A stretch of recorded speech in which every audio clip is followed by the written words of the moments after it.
إن الحمد لله نحمده ونستعينه ونستغفره ونؤمن به ونتوكل عليه ونعوذ بالله من شرور أنفسنا ومن سيئات أعمالنا من يهده الله فلا مضل له ومن يضلل فلا هادي له وأشهد أن لا إله إلا الله وأشهد أن محمدا عبده ورسوله أما بعد فإن خير الحديث كتاب الله وخير الهدي هدي محمد صلى الله عليه وسلم وشر الأمور محدثاتها وكل محدثة بدعة وكل بدعة ضلالة وكل ضلالة في النار. قال الله تبارك وتعالى: يا أيها الذين آمنوا اتقوا الله حق تقاته ولا تموتن إلا وأنتم مسلمون. يا أيها الناس اتقوا ربكم الذي خلقكم من نفس واحدة وخلق منها زوجها وبث منهما رجالا كثيرا ونساء واتقوا الله الذي تساءلون به والأرحام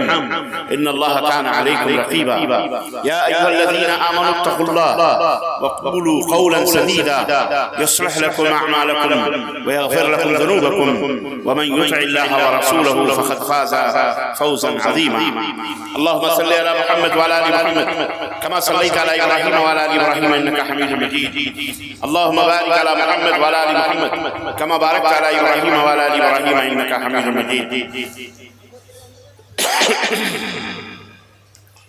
تمام قسم کی حمد و ثنا کبریائی اور بڑائی اس اللہ عز و جل کے لیے لائق و زیبہ ہے جس نے ہمیں اور آپ کو پیدا فرمایا، اور بیش بہا درود و سلام اس ذات مبارکہ مطہرہ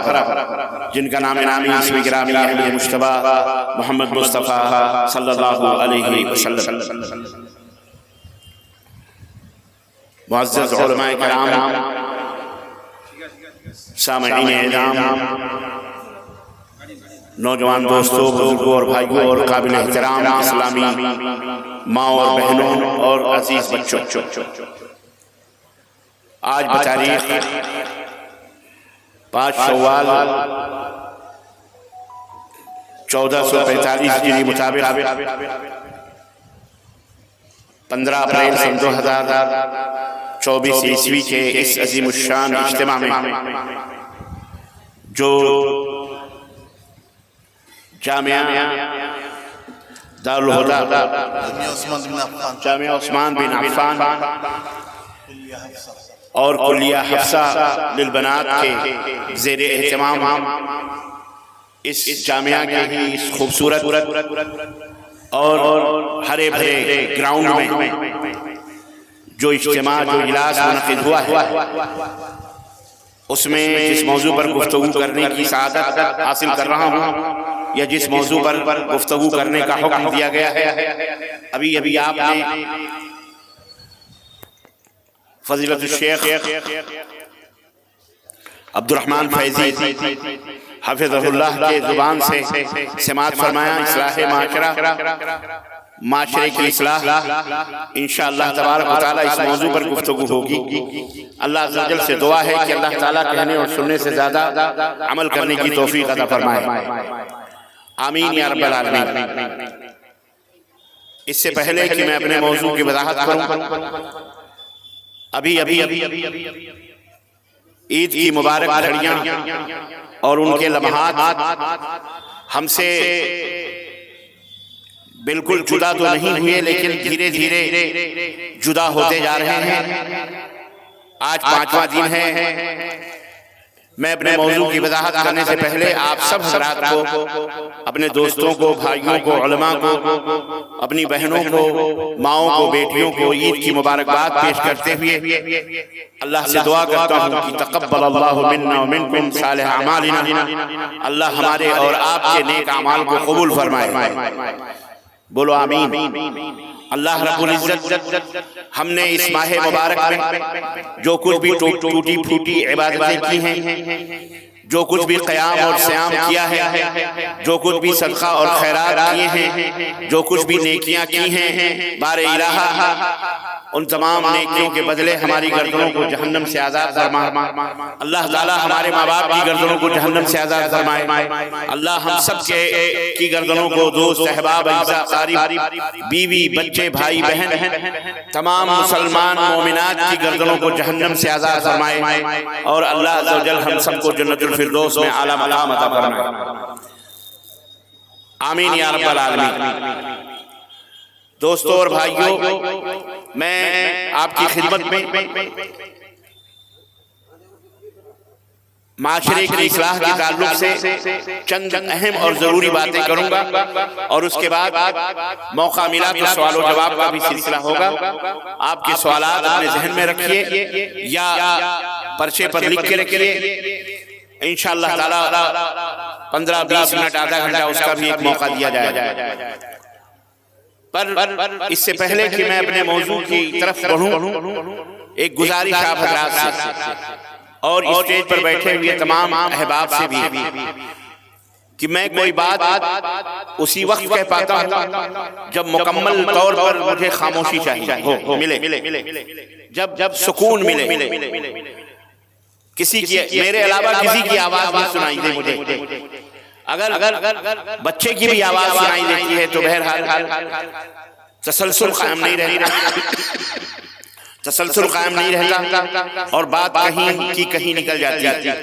اس لیے آپ حضرات سے مؤدبانہ گزارش ہے کہ یہ مجلسیں ایک طرح سے عبادات کی مجلسیں، اجر و ثواب کے حاصل کرنے کی مجلسیں،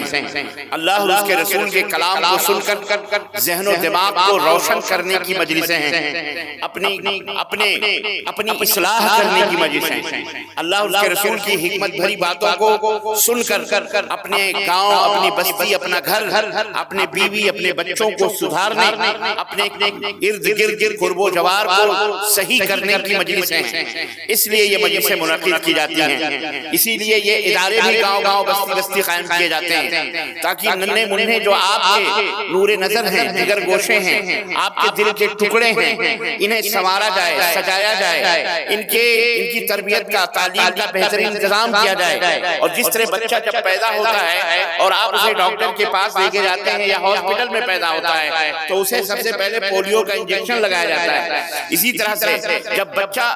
چلنے پھرنے کے لائق ہوتا ہے، زبان اس کی کھلتی ہے، بولنے کے لائق ہوتا ہے، تو ہر ماں باپ کی خواہش ہوتی ہے کہ یہ اس کی زبان سے اللہ یا اس کے رسول کا نام نکلے، کلمہ شہادت پڑھے، یہ اللہ سے نزدیک ہونے کے کیا کیا ذرائع ہیں ان کو حاصل کرنے کی کوشش اور جدوجہد کرے۔ اور ہر مسلم معاشرے کا یہ فرض بنتا ہے، ہر مسلم سماج کی یہ ذمہ داری بنتی ہے کہ اپنے ان نونہالوں کو، ان مستقبل کے چاند اور ستاروں کو، ان مستقبل کی بیٹیوں کو، امت کی بنانے والی نسلوں کو ہم زیور علم سے، تعلیم سے آراستہ اور پیراستہ کریں، ان کی بہترین سے بہترین تربیت کریں، انہیں بہترین سے بہترین زبان سکھائیں، انہیں بہترین سے بہترین علم سکھائیں، ان کو گن بتائیں، اپنے جو دین کے فروغ میں، جو دین کے بڑھانے میں کم از کم اس کے اندر وہ یوگدان ان کا ہو۔ اسی طرح اپنے وطن کو سجانے اور سنوارنے میں ان کی ذمہ داری ہو۔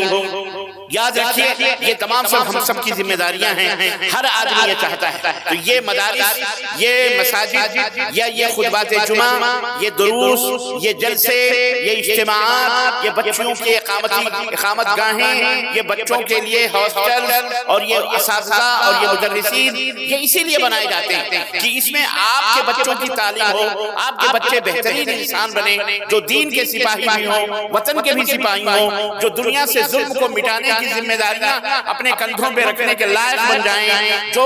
ان کی سوچ، ان کی فکر اتنی خوبصورت اور اتنی اعلیٰ ہو کہ پوری دنیا کے اندر وہ اللہ اس کے رسول کا پیغام، امن و سلامتی کا پیغام، قرآن و سنت کا پیغام، اخلاق کا پیغام، ترقی کا پیغام، اسی طرح سے ہر معاملے میں عدل اور انصاف کا پیغام دنیا تک کو پہنچا سکیں۔ یہ مدارس کی ذمہ داریاں ہوتی ہیں، یہ اساتذہ جو ہوتے ہیں یہ ماں باپ سے کہیں زیادہ اعلیٰ اور افضل بھی ہوتے ہیں بعض وجوہات کی بنا پر، جیسا کہ علامہ ابن قیم الجوزی ابن تیمیہ کے شاگرد رشید نے بتایا کہ ایک حیثیت سے استاذ کا مقام، استاذ کا جو رتبہ ہے وہ ماں باپ سے بلند ہوتا ہے، وہیں طور کی ماں اور باپ اپنی اولاد کو دنیا کی آگ سے بچانے کی کوشش کرتے ہیں، لیکن استاذ وہ ہوتا ہے جو دنیا کی بھی آگ سے اور آخرت کے بھی آگ سے بچانے کی، آپ کی اپنی قوم کی اولاد کو بچانے کی جد و جہد اور کوشش کرتا ہے۔ اس لیے گرو کا، اسی لیے استاذ کا جو رتبہ اور مقام ہوتا ہے وہ کہیں نہ کہیں باپ سے کہیں، ماں باپ سے کہیں زیادہ ہوتا ہے اس ناحیے سے۔ تو یہ ادارے جس میں آپ اپنی گاڑھی کمائیاں خرچ کر رہے ہیں، اور اگر نہیں کر رہے ہیں تو بہت بڑی بدنصیبی ہے، بہت بڑی بدنصیبی ہے۔ کیوں؟ اس لیے کہ اس کے در و دیوار میں جو خون پسینے آپ لگا کر کے تعمیر کرتے ہیں، یہ در و دیوار اٹھ کر کے بڑکلہ سے گمانی نہیں چلے جائیں گے، یا گمانی میں جو خرچ ہوتے ہیں اٹھ کر کے بڑکلہ یا برہٹ نہیں چلے جائیں گے، یا برہٹ سے لے کر کے وہاں نہیں چلے جائیں گے، بلکہ یہ در و دیوار آپ کی زمین پر، آپ کی بستی کی زمین پر، آپ کے علاقے کی زمین پر، یہیں پر یہ در و دیوار رہیں گے، اور یہیں آپ کے بچے پیدا ہو رہے ہیں، یہیں وہ تعلیم حاصل کریں گے، یہیں وہ جھولوں سے ستارے بنیں گے، یہیں چاند بنیں گے، یہیں سورج بنیں گے، اور یہیں کے خاک سے اٹھ کر کے پوری دنیا کو انشاءاللہ تبارک تعالیٰ روشنی بھی بخشیں گے انشاءاللہ تبارک تعالیٰ۔ تو اس میں ہرگز بخیلی نہ کریں۔ جس طرح آپ اپنے بچے کے لیے بہترین کپڑے سلواتے ہیں، موسم عید اور بقرعید کے اندر اس کے لیے بہترین جوتے لاتے ہیں، بنیانیں لاتے ہیں، سوٹ لاتے ہیں، اپنے بچوں کے لیے سوٹ لاتے ہیں، شادی بیاہ میں اپنی آل اولاد پر خرچ کرتے ہیں، اسی طرح یہ جو روحانی غذا ہے، یہ روح جس کی پیاسی ہے، روح کو جس غذا کی ضرورت ہے، یہ ادارے انہی غذاؤں کو مہیا کرتے ہیں۔ تو ان کا بھی انتظام کرنا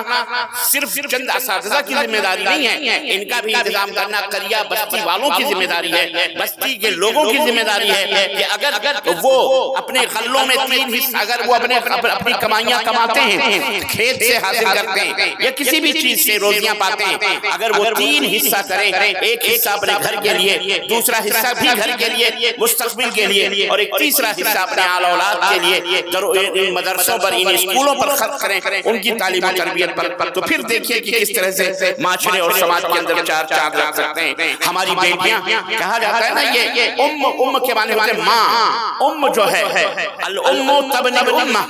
عربوں کا ایک مقولہ ہے، کہاوت ہے کہ مائیں جو ہیں امت بناتی ہیں، بیٹیاں امت بناتی ہیں۔ اللہ اکبر، یہ بہت بڑی بات ہے، یہ امت بنانا یعنی ایک قوم تعمیر کرنا ایک عورت کے ہاتھ میں ہوتا ہے۔ ہم اور آپ سب ایک ماں کے گود میں پلے ہوئے بڑے بڑے لوگ ہیں، ہمیں اور آپ کو ہماری ماؤں نے جنم دیا ہے، ہمیں بولنا سکھایا، ہمیں چلنا سکھایا، انگلی پکڑ کر ہمیں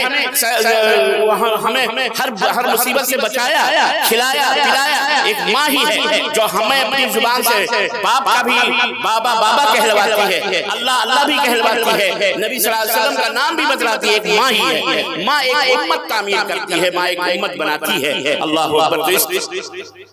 اس ناحیے سے اس کا رتبہ، اس کا مقام بہرحال اپنی جگہ مسلم ہے۔ تو اور بچوں کو پڑھانا، لڑکوں کو اور لڑکیوں کو، دونوں کو اللہ کے فضل و کرم سے برطلہ کے اندر جامعہ عثمان بن عفان اور اسی طرح سے کلیہ جو ہے بنات، کلیہ حفصہ للبنات جو ہے، یہ اسی خدمت کے لیے موجود ہے۔ اور میں بیٹھا ہوا اپنے کمرے میں آپ لوگوں کی اور مولانا ہمارے شیخ علی مرتضی علی حفظہ اللہ فیضی کی آواز میں سن رہا تھا، جہاں کہیں زیادہ کسی نے کہا ابھی تک شیخ جوش میں نہیں آئے ہیں، میں نے کہا کوئی بڑا اماؤنٹ کبھی ان کی نظروں میں نہیں آیا، کبھی جب جوش آتا ہے شیخ علی مرتضی صاحب کو تو ماشاءاللہ ایک دفعہ آیا، اور جزاک اللہ، تو بڑی خوشی ہوئی کہ ماشاءاللہ اہل بیت اللہ بیدار۔ کوئی آج سے کوئی 20 سال یا 18 سال پہلے میں آپ حضرات کے اسی مدرسے کی سرزمین پہ آیا تھا، شاید وہ میری زندگی کا پہلا موقع تھا جب میں نے یہاں چندہ ہوتے ہوئے سنا تھا اور دیکھا تھا، اور آپ کے جذبوں کی اور آپ کی روحانیت کی اور آپ کے سخاوتوں کا جو میں نے منظر دیکھا، اللہ کی قسم بتلا رہا ہوں، آج تک میرے دماغ میں موجود ہے۔ اور ہندوستان ہی نہیں بلکہ سعودی عرب یا دنیا میں جہاں کہیں بھی گیا، اکثر جب ان تمام سب چیزوں کا تذکرہ آیا تو میں نے اپنے اسی پہلے سفر برطلہ کا تذکرہ کیا کہ میں ایک دفعہ ایک جلسے میں برطلہ میں ایک جگہ ہے حاضر ہوا تھا، اور وہاں چندہ کرتے ہوئے میں نے دیکھا علماء کو، اور چندہ دیتے ہوئے میں نے عوام کو دیکھا، لوگوں نے اپنے اپنے کھیتوں تک کو چندے میں پیش کیا ہے، لوگوں نے اپنے بیلوں کی جوڑیاں پیش کی ہیں، لوگوں نے ماؤں بہنوں نے چاندی اور سونے پیش کیے ہیں، روپے پیش کیے، ماشاءاللہ ایک مسابقہ، ایک دوسرے سے سبقت لے جانے کا جو جذبہ اہل بیت اللہ کے اندر دیکھا۔ اور پھر اس کے بعد بہت سارے موقع ملے سیمانچل کے مختلف گوشوں میں، تقریباً پچھلے مہینوں میں تقریباً کئی جگہوں پہ حاضر ہوا اور لیکچر دیا، میں نے دیکھے ماشاءاللہ بڑی خوشی اور مسرت ہوئی۔ تو انشاءاللہ یہ قوم کبھی برباد نہیں ہو سکتی انشاءاللہ تبارک تعالیٰ، اور نہ اسے مٹایا جا سکتا ہے جب تک یہ جذبہ، جب تک یہ حوصلہ، اور جب تک یہ عزم، اور جب تک یہ بلندی آپ کے فکر میں، آپ کی سوچ میں، اور ہماری ماں بہنوں بیٹیوں کی سوچ میں موجود ہے کہ ہم اپنے مال کو، اپنی دولت کو، اپنے پیسے کو ہم اپنے بچوں کی تعلیم اور تربیت کے اندر صرف کریں گے، اور صرف کرنے کے بعد یہ قیامت ہم مر جائیں گے لیکن یہ در و دیوار انشاءاللہ تبارک تعالیٰ برس ہا برس قائم رہیں گے، اور اس سے جو بچے سیکھیں گے، علم سیکھیں گے، اللہ کی قسم آپ کو پتہ نہیں، لیکن جب وہ الف لام میم پڑھے گا، یقین مانیے الف کا ثواب اگر 30 نے کیا اللہ اس پڑھنے والے طالب علم کو یا اس بچے یا اس بچی کو دے گا، تو آپ نے جو 1 روپیہ خرچ کیا ہے اور اس در و دیوار میں خرچ میں، اللہ کی قسم بتا رہا ہوں انشاءاللہ تبارک تعالیٰ میرا یقین کہتا ہے، میرا ایمان کہتا ہے کہ اللہ رب العزت جو سب سے زیادہ رزاق ذو القوت المتین ہے، وہ آپ کو ضرور اس کا اجر پہنچائے گا، اس کا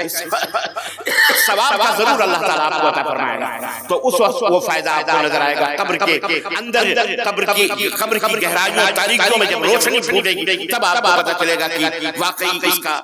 کتنا بڑا اجر ہوگا۔ میں نے دیکھا کہ بہت بڑے سخیہ کو اللہ اکبر ایک موقع پر بات آئی، ایسی گفتگو ہو رہی تھی، تو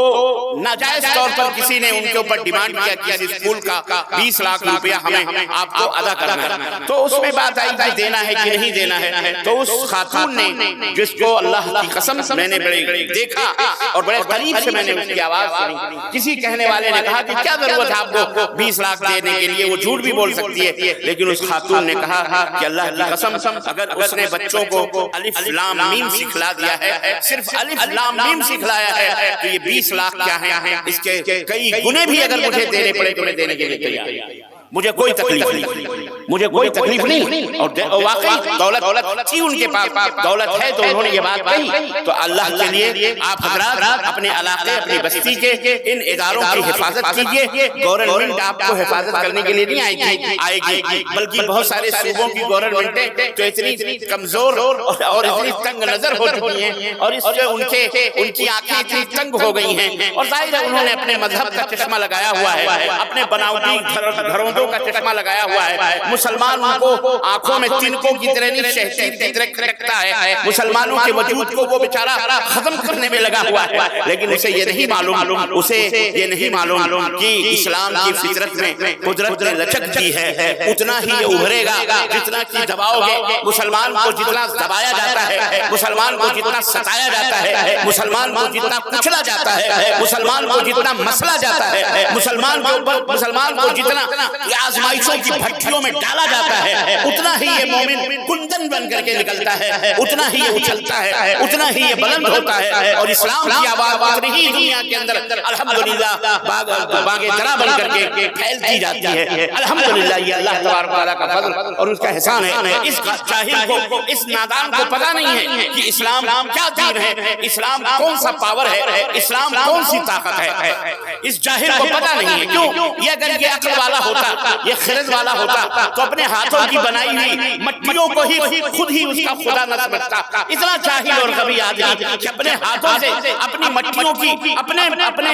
دماغ کے شکل و صورتوں کو بناتا ہے، اور اسی سے پھر پرارتھنا کرتا ہے، اسی سے بھیک مانگتا ہے، اسی کے سجدے کرتا ہے، اسی کو پرارتھنا کرتا ہے، اسی کے سامنے جھولیاں پھیلا کر بھیک مانگتا ہے۔ اتنا بیوقوف آدمی اللہ رب العزت فرمایا اولئک کالانعام بل ھم اضل، یہ جو مشرک ہوتے ہیں یہ جانور ہوتے ہیں، بلکہ بلکہ جانوروں سے بھی بدتر ہوتے ہیں۔ ارے جانور تو اپنے مالک کا بھی سجدہ نہیں کرتا، جانور تو کھانا، جو بھینسیں ہوتی ہیں، جو گائیں ہوتی ہیں، جو کھوٹوں کے اوپر بسی ہوئی رہتی ہیں، جنہیں ہم صبح شام گھاس ڈالتے ہیں، انہوں نے کبھی آپ کا سجدہ کیا؟ کبھی گھاس ڈالنے والوں کے پیر چومے؟ کبھی انہوں نے کسی کے بھیک مانگی؟ ارے یہ مرغی بھی جس کو ہم اپنے گھروں میں پالتے ہیں، یہ بھی اللہ، یہ بھی پالنے والوں کا کبھی کچھ نہیں کرتی، بلکہ اگر ایک چونچ پانی پیتی ہے تو منڈی اوپر اٹھا کے اللہ کا شکر ادا کرتی ہے، وہ اللہ کا شکر ادا کرتی ہے۔ اور یہ بیوقوف انسان، دو ٹانگوں کا جانور، اس کو اس لیے بھی عقل نہیں ہے۔ تو یہ اصل میں یہ شرک کا تماشا، یہ شرک کی وجہ سے یہ ہوتا ہے، کیونکہ آدمی جب مشرک ہوتا ہے تو وہ پاگل ہو جاتا ہے، مشرک ہوتا ہے تو حیوان سے بھی بدتر ہو جاتا ہے، کیونکہ جس رب نے اس دنیا کو بنایا ہے، جس اللہ نے یہ دنیا تخلیق کی ہے، وہ اللہ خود کہتا ہے کہ مشرک جو ہے جانور سے بھی بدتر ہے، مشرک جانور سے بھی بدتر ہوتا ہے۔ یہ مسلمانوں میں بھی دیکھ لو، انسانوں میں بھی دیکھ لو، خود تو وہ تو خیر بے کلمہ لوگ ہیں جو اپنے ہاتھوں سے بنائے ہوئے شکل و صورتوں کو پوجتے اور انہی کو اپنا سب کچھ سمجھتے اور انہی سے مانگتے ہیں۔ ارے یہ کلمہ پڑھنے والے بھی چند ایسے احمق لوگ بھی ہیں ہمارے مسلمانوں کے اندر بھی کہ زندہ تو زندہ جناب علی، مرے ہوئے لوگوں کی قبریں پر مٹیاں چاٹتا ہے، مرے ہوئے لوگوں کی پوجا کرتا ہے۔ آپ کو حیرت ہوگی، شیخ عبد الرحمن فیضی حفظہ اللہ کہہ رہے تھے ہمارے علاقے میں شرک تو ویسا نہیں ہے جیسا دوسرے علاقوں میں، لیکن بدعات بھی کہیں، لیکن میرے عزیزو بات ان کی بالکل اپنی جگہ پر درست ہے، اور جو انہوں نے کہی اپنے یقین پہ کہی، لیکن تاریخ نے بھی ہمیں، تاریخ کبھی جھوٹ نہیں بولتی ہے، تاریخ کے اندر ہر چیز درج ہوتی ہے۔ شرک اس دنیا کی حقیقت نہیں ہے، شرک کوئی سچائی اور صداقت نہیں ہے، بلکہ دنیا کا سب سے بڑا جھوٹ اگر اس کائنات میں ہے تو وہ شرک باللہ ہے۔ اس سے بڑا جھوٹ دنیا میں کچھ بھی نہیں ہے، شرک سب سے بڑا جھوٹ ہے، اسی لیے یہ سب سے بڑا گناہ بھی ہے۔ چوری کرنا اتنا گناہ بڑا نہیں ہے، اور قتل کرنا اتنا بڑا گناہ نہیں ہے، زنا کرنا اتنا بڑا گناہ نہیں ہے، بڑے بڑے گناہ کر دینا اتنا بڑا گناہ نہیں جتنا بڑا گناہ شرک باللہ ہے، کیونکہ یہ دنیا کا سب سے بڑا جھوٹ ہے، اور دنیا کی سب سے بڑی صداقت اور دنیا کی سب سے بڑی سچائی توحید باللہ ہے۔ ایک اللہ جس نے اس سنسار کو بنایا، جس نے آسمان و زمین کو پیدا کیا، جس نے هو الذی خلق لکم ما فی الارض جميعا ثم استوى الى السماء فسواهن سبع سماوات وهو بكل شيء عليم۔ اس کیف تکفرون باللہ وکنتم امواتا فاحیاکم ثم یمیتکم ثم یحییکم ثم الیہ ترجعون۔ ارے نادانو، تم بھلا اپنے اس معبود کو، اس رب کو کیسے بھول جاتے ہو، کیسے اس کا انکار کرتے ہو جس نے تم کو اس وقت پیدا کیا جب تم کچھ بھی نہیں تھے، مردہ تھے، مرے ہوئے تھے، پانی کا ایک قطرہ تھے،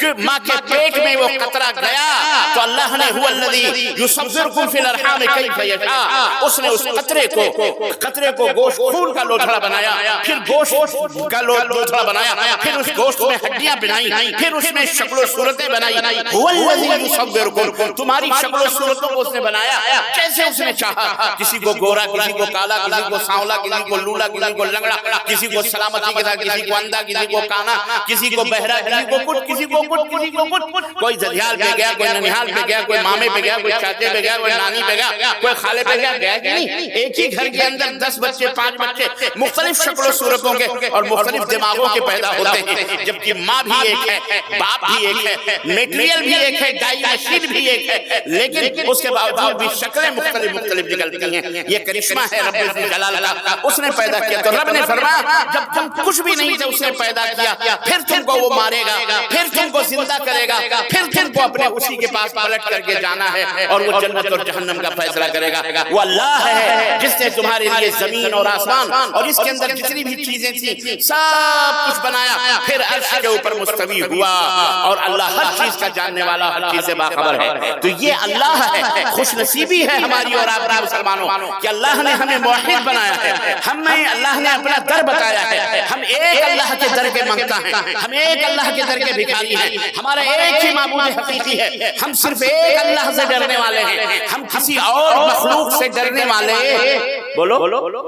نہیں ہے، چاہے وہ کوئی بھی ہو، ہم اللہ ہی سے ڈرنے والے ہیں۔ ہمارے دلوں کے اندر اسی کی محبت جاگ اٹھی ہے، جس نے ہم کو بنایا، جس نے ہم کو پیدا کیا، جس نے ہمیں آسمان دیا، جس نے ہمیں زمین دی، جس نے ہمیں پانی دیا، جس نے ہمیں سردی دی، جس نے ہمیں گرمی دی، جس نے ہمیں روزی دی، آہار دیا، مختلف قسم کے اناج دیے، اور اللہ نے ہر قسم کے پھل فروٹ دیے، اسی اللہ نے دیے ہیں۔ تو ہم اسی لیے اس کی عبادت و بندگی کرتے ہیں۔ یا ایھا الناس اعبدوا ربکم الذی خلقکم والذین من قبلکم لعلکم تتقون الذی جعل لکم الارض فراشا والسماء بناء وانزل من السماء ماء فاخرج به من الثمرات رزقا لکم فلا تجعلوا للہ اندادا وانتم تعلمون۔ اے دنیا کے لوگوں، اے سنسار کے بادشاہوں، اپنے اس معبود کی، اپنے اس رب کی، اپنے اس مالک کی، پیدا کرنے والے کی پوجا کرو، عبادت کرو، اس سے پرارتھنا کرو، اسی سے بھیک مانگو، وہی مشکل کشا ہے، وہی حاجت روا ہے، وہی تمہارے دکھ درد کو دور کرنے والا ہے، وہی آرام دینے والا ہے، وہی موت و حیات بخشنے والا ہے، وہی جنت دینے والا، وہی سرگ دینے والا، وہی نرک دینے والا،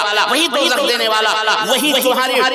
تمہاری ہر چیز کا خالق و مالک ہے، جس نے تمہارے پروجوں کو بھی پیدا کیا، تمہارے دادا پردادا لکڑ دادا دادی نانی دادی سب کو اسی نے بنایا ہے، تم کو بھی اسی نے بنایا ہے، اس لیے تم اسی کی پوجا کرو، اسی کی عبادت کرو، لعلکم تتقون، تاکہ تم ایک سادھارن منشیہ بن سکو، بہترین انسان بن سکو، کیونکہ جو پرہیزگار ہوتا ہے، جو متقی ہوتا ہے، وہ کائنات کا سب سے نمبر 1 مین ہوتا ہے، وہ سب سے بہترین منشیہ ہوتا ہے، وہی پرشوتم منشیہ ہوتا ہے، وہی سب سے عدل اور انصاف والا انسان ہوتا ہے۔ وہ اللہ کون ہے؟ جس نے تمہارے لیے زمین کا بچھونا بچھایا، آسمان کی چھت تمہیں دی، وانزل من السماء ماء، پھر اسی آسمان سے تمہارے لیے بارش برسائی، فاخرج به من الثمرات رزقا لکم، پھر مختلف قسم کے اناج اتپن کیے اسی زمین سے۔ اللہ اکبر، پانی ایک ہے، زمین ایک ہی ہے، بڑھ اللہ والو غور سے سنو قرب و جوار کے لوگوں اور میری ماں اور بہنوں، اللہ کی قسم یہ ہماری بہت بڑی خوش نصیبی ہے، یہ ہماری بہت بڑی خوش نصیبی ہے، جس رب نے ہمیں اپنا در بتایا ہے، اپنی معرفت دی ہے، اپنی پہچان دی ہے، اپنی شناخت بچائی ہے، کہ بتائی ہے کہ مجھے پہچانو اللہ کو۔ جو مالک کو نہ پہچانے، جو غلام اپنے مالک کو نہ پہچانے، جو نوکر اپنے آقا کو نہ پہچانے، وہ سب سے بڑا آتنکوادی ہوتا ہے، وہ سب سے بڑا دہشت گرد ہوتا ہے، وہ سب سے بڑا غنڈہ ہوتا ہے، وہ سب سے بڑا لچا ہوتا ہے، وہ سب سے بڑا غدار ہوتا ہے، وہ سب سے بڑا لفنگا ہوتا ہے، وہ سب سے بڑا ذلیل اور کمینہ ہوتا ہے، جو اپنے مالک کا کھائے، اپنے مالک کا پیے، اپنے مالک کے رحم و کرم پر جیے، اپنے مالک کا سب کچھ پاتے ہوئے پھر اسی سے اکڑے، پھر اسی کو آنکھیں دکھائے، پھر اسی کے گھر کے اوپر قبضہ کرے، پھر اسی سے غداری کرے، پھر اسی کو برا بھلا کہے، اور اپنے خود ساختہ دوستوں کو ان کو اپنا مالک سمجھے، وہ سب سے بڑا کمینہ اور ذلیل قسم کا انسان ہوتا ہے۔ لیکن اے مسلمانوں، اللہ کا شکر ادا کرو کہ اللہ نے تمہیں اپنا نوکر بنایا تو تمہیں اپنا در بھی بتلایا۔ الحمدللہ، اللہ تبارک تعالیٰ نے اسلام جیسی نعمت اور اسلام جیسی دولت سے ہمیں مالا مال کیا، لیکن یاد رکھو یہ ذمہ داری ہماری تمہاری ہے کہ جس طرح اللہ تعالیٰ ان برکتوں سے، ان نعمتوں سے ہم فائدہ اٹھا رہے ہیں، ہمارے ارد گرد رہنے والے بہت سارے انسان ناواقف ہیں، وہ نہ جانکار نہیں ہیں، ان کو اس کا جان نہیں ہے، اس کو ان کا علم نہیں ہے۔ یہ ہماری آپ کی ذمہ داری ہے کہ ہم ان کو ان کا علم دیں، ان کا جان دیں، ان کی معرفت بتائیں، ان کو بتائیں کہ تمہارا سچا پیدا کرنے والا کون ہے، تمہارا معبود حقیقی کون ہے۔ اور یہ مدرسے، ان مدرسوں کے در و دیوار سے قرآن و حدیث کے ساتھ ساتھ توحید کی صدا یوں بلند ہونی چاہیے کہ قرآن کی آیتوں کو بچوں کو سکھائے جائیں، تاکہ لوگوں کے اندر وہ دعوت کا پیغام دیں، بچیوں کو عالمہ بنے، فاضلہ بنے۔ کس چیز کی عالمہ فاضلہ؟ وضو بنانے کے لیے، نواقض وضو کے لیے، نماز کے لیے عالمہ فاضلہ۔ یہ بہت اچھی بات ہے کہ انسان کو اپنی تربیت پہلے کرے، پھر اپنے سامنے والے۔ لیکن ہمارا ایک پہلو نظاروں کے ساتھ بہت عجیب و غریب ہے کہ ہم اپنے بچوں کو اپنے تربیت کا تو انتظام کرتے ہیں، لیکن اپنے قرب و جوار جس دیش میں رہتے ہیں، جس ملک میں رہتے ہیں، اس ملک کے لوگوں کو بیچاروں کو ہم اس نعمت سے محروم کیے ہوئے بیٹھے ہیں۔ ہم نعمتوں کو نہیں جانتے۔ اے مدارس کے ذمہ داروں، اے متولیوں مسجدوں کے، اے ناظموں، اے صدر، اے سیکریٹریوں، اے صدروں، اور اے اساتذہ کرام، اور اے معلموں، اے ذمہ داروں، ہمیں آپ سے میری دست بستہ گزارش ہے، میری آپ لوگوں سے درخواست ہے کان کھول کر کے سنو، اللہ اکبر اللہ اکبر۔ آج ہم اسی وجہ سے پیچھے ہیں کہ ہم نے نہ خود علم حاصل کیا نہ لوگوں کو اس کا علم پہنچایا۔ ہم دعوت کے اندر بھی فیل ہیں، تعلیم کے اندر بھی فیل ہیں۔ تعلیم اس حساب سے کہ ہم نے بچے کو حفظ تو کروا دیا، بڑی خوشی کی بات ہے۔ ہم نے عالم کا دستار باندھ دیا، پگڑی باندھ دی، بڑی اچھی بات ہے۔ لیکن اس سے 5 منٹ کے لیے آپ یہ کہیے کہ بیٹے ذرا کسی غیر مسلم کو اسلام کا پیغام پہنچا دے، اس کی بھاشا میں، اس کی زبان میں ذرا اسلام کے بارے میں علم دے دے، گیان دے دے، اللہ کے بارے میں دے دے، رسول کے بارے میں دے دے، قرآن کے بارے میں دے دے، آخرت کے بارے میں دے دے، آخرت کے بارے میں دے دے۔ اے میری بہن، اے میری بیٹی، ذرا کچھ اپنی سہیلیوں کو یا اپنے قرب و جوار رہنے والے محلے میں غیر مسلم عورتوں کو ذرا تو اسلام کی خوبیوں کے بارے میں بتا دے، رسول کے بارے میں بتا دے، سیرت کے بارے میں بتا دے، اس کی بھاشا میں۔ اللہ کی قسم دال میں نمک بھی بہت زیادہ میں بول رہا ہوں، بہت کم ایسے طلبہ ملیں گے، بہت کم ایسے علماء ملیں گے، بہت کم ایسے مدارس ملیں گے جہاں اس قسم کی تعلیم بچوں کو دی جاتی ہو۔ میں گزارش کروں گا بڑا اللہ کے اس جامعہ عثمان بن عفان کے ذمہ داروں سے اور کلیۃ الحفصہ کے للبنات کے ذمہ داروں سے کہ اپنے بچوں کو اس فیلڈ میں اتارو، اس میدان میں اتارو۔ آپ کے قرب و جوار میں بہت سارے سنتھالی زبانوں کے جاننے والے، بہت سارے آدیواسی بیچارے، ان کی عورتیں کیسے بے پردہ گھومتی ہیں، کیسے بیچاریاں رہتی ہیں، ان کو پتہ ہی نہیں ہے زندگی گزارنے کا سلیقہ ویوستھا کیا ہے، ان کو علم نہیں ہے۔ پیار سے، محبت سے ان بچوں کو ٹرین کرو، ان کو سکھاؤ، ان کو پڑھاؤ، ان کی بھاشا بتلاؤ اور ان کے لیے باقاعدہ نوٹس تیار کرو اسلام کے بارے میں، اور ان کی تیاریاں کرواؤ، تقریریں کرواؤ، نظمیں لکھو، تمام سب طریقے ہیں۔ بہرحال یہ مدارس کی ذمہ داری ہے اپنے وطن کو سنوارنے کے لیے، سجانے کے لیے۔ ہم وطنوں کو ہمارے اوپر جو حق ہے وہ ان حقوں میں سے ایک حق یہ بھی ہے کہ ہم جس نعمت سے فائدہ اٹھا رہے ہیں ان نعمتوں کا فائدہ انہیں بھی پہنچائیں، یہ ہماری ذمہ داری ہے۔ بولو انشاءاللہ تبارک و تعالیٰ اس ذمہ داری کو آپ اٹھاؤ گے انشاءاللہ تبارک و تعالیٰ، بولو انشاءاللہ۔ ہاں انشاءاللہ۔ میرے عزیزو، میرے دوستو، معاشرہ تو میں عرض یہ کرنا، ہمارے معاشرے میں کلمہ پڑھ رہے ہیں لا الہ الا اللہ محمد الرسول اللہ، اللہ کے سوا کوئی سچا معبود نہیں، محمد صلی اللہ علیہ وسلم اللہ کے رسول ہے۔ لیکن عجیب و غریب کہانیاں ہیں، عجیب و غریب حرکتیں۔ اللہ کی قسم میں بھی کسی زمانے میں مشرک تھا، مجھ سے بڑا خبر پرست کوئی نہیں ہے، میں نہیں سمجھتا میرے مقابلے میں کوئی خبر پرستی والا آ جائے اور میرے سامنے خبر پرستی کی داستان بیان کرے تو میں اس سے کہوں نانی کے آگے ننھال کا ذکر نہیں کرتے۔ بیٹا تو تو صرف خبریں چون کیا جاتا تھا، میں تو خبر کے اندر باہر رہتا ہے۔ مجھے پتا ہے کہ ان درگاہوں، مزاروں، شرطوں، علموں، کبوتروں کے پیچھے کیا کیا راز آوے ہوئے ہیں اور کیا کیا ہوتا ہے۔ میرے سامنے ان کا تذکرہ نہ کرنا، افسوس ہوتا ہے۔ آج کل کے جو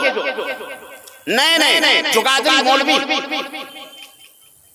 منبر اور اسٹیج کے زینت بنے ہوئے ہیں ہمارے اسی ہندوستان کے اندر، یوٹیوب کے اوپر جا کے دیکھ لو، کیا پگڑیاں، کیا امامے، کیا جبے، کیا قبے، چلتے ہیں تو باقاعدہ نعرے لگتے ہیں، پھول ان کے اوپر برسائے جاتے ہیں، جوتے چپل اٹھانے کی تو بڑی دور کی بات ہے۔ جب وہ منبر پر بیٹھ کر ایسے ہی جب تقریر کرتے ہیں تو اشعار عجیب و غریب باتیں کرتے ہیں۔ ایک مولوی قادری کریے کوئی ایسے ہندوستان کے اندر، کلمہ پڑھنے والے کی میں بات بتاؤں، جاہل گیری اپنے آپ کو علامہ فقیہ ملت، بلبلے ہندوستان، پتہ نہیں کون کون سے ہندوستان بنے پھرتے ہیں، کہ ایک بزرگ حضرت شیخ عبد القادر جیلانی کے دربار میں پہنچے اور دیکھا کہ انتہائی خوبصورت، حسین اور جمیل ایک نوجوان شیخ عبد القادر جیلانی کے دربار میں بیٹھا ہوا۔